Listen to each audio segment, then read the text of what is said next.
BPL workers walking off the job today at the Clifton Pier station. Cocaine, marijuana, and a handgun, all masked by the scent of a dead animal. We'll tell you how police found it straight ahead.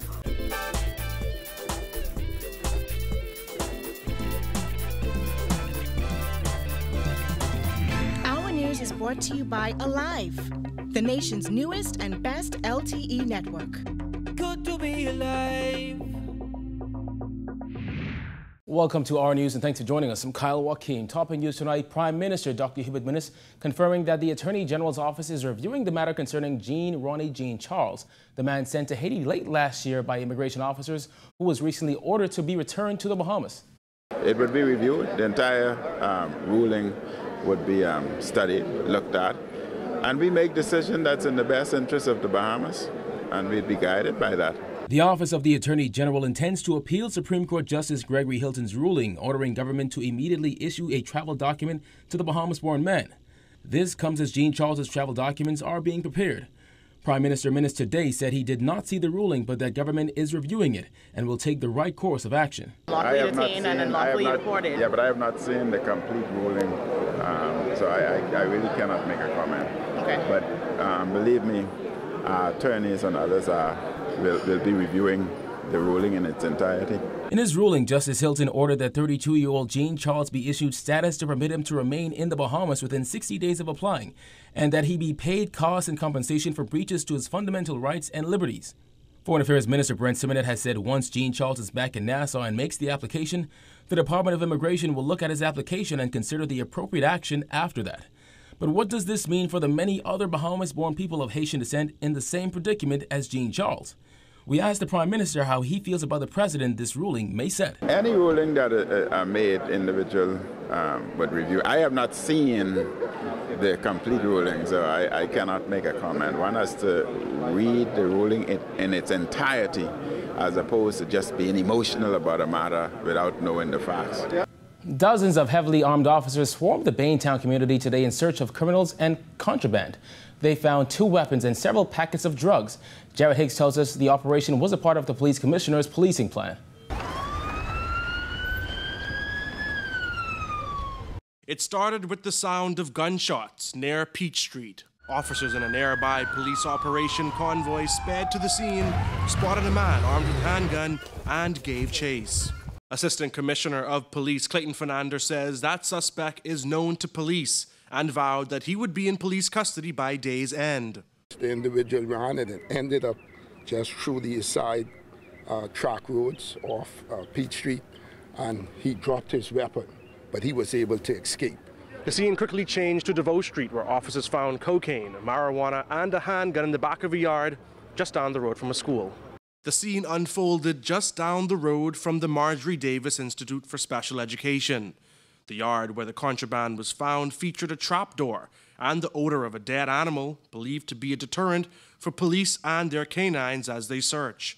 Fernandez says they have a pair of women in custody assisting them in the matter. It is so sad that just down the street is a school for special need kids, and you have drug house set up right in that area. Isn't that sad? And that is something that we're going to look at. And we have 2 female adults in custody for this same matter. While the operation netted illegal contraband, it also saw a massive police presence bring community activity to a standstill. Agnes Griffith lives in the home in front of the yard where police made one of their finds. She says while the boys in the neighborhood are kind to her, she welcomes the police presence. No one does worry me. And I could send the boys them anyway to the shop, and they go and buy what I want and bring it. When asked how she felt about the drug operation police allege is taking place in her backyard, she said, I don't know about that. I can't talk about that because I don't hardly go in the back. Back on Peach Street, where we started, longtime resident Geraldine Taylor is grateful that nobody was hurt. She says when she moved to Nassau from Eleuthera 65 years ago, she didn't think the city would turn out the way it did. But I am glad that everything is well, because I didn't expect this morning. You know what I mean? Because I lived here for 65 years. I come from Eleuthera when I was 7, and I lived, this is my family, the generation property. You know what I mean? And I never expect this to happen. But somebody run from out in the road and run in the yard. Yeah, I can't stop them. According to the Royal Bahamas Police Force website, today's firearm discoveries bring the total recoveries to 17 for the year. Reporting for our News, I'm Jared Higgs.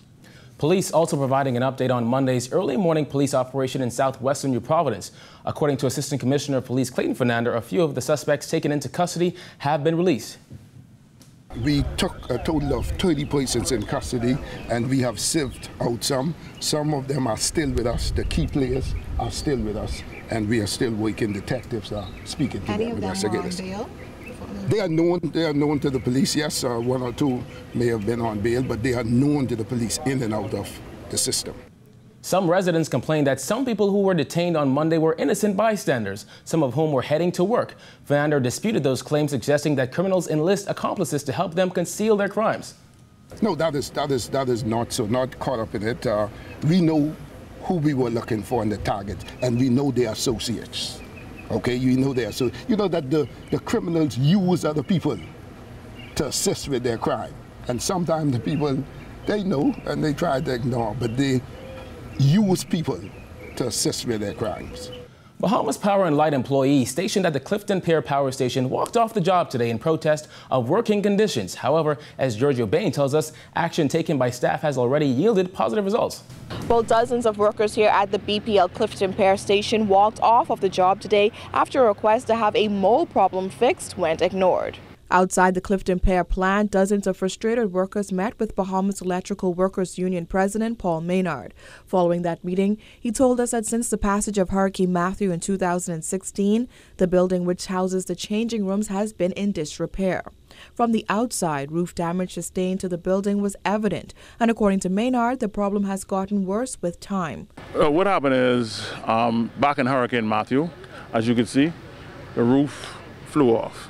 Now, back then, they had a contractor who fixed the other roofs for the oil companies. He was supposed to come and fix this roof here. Maynard says while steps had been taken to repair the roof, that work was never completed due to expenses.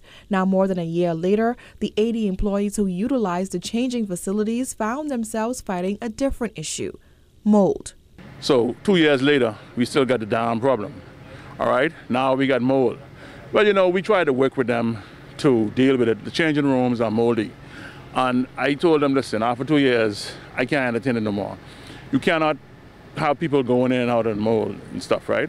Now, the new crew here, they're doing their best to deal with it, because they had reports done from a year ago that was they have sitting around that they didn't act on. While Maynard says he will not tolerate the problem anymore, he was pleased with the response of management, which identified temporary facilities for staff. Monday, they're supposed to move into the new, they have a temporary spot now they're going to move into today.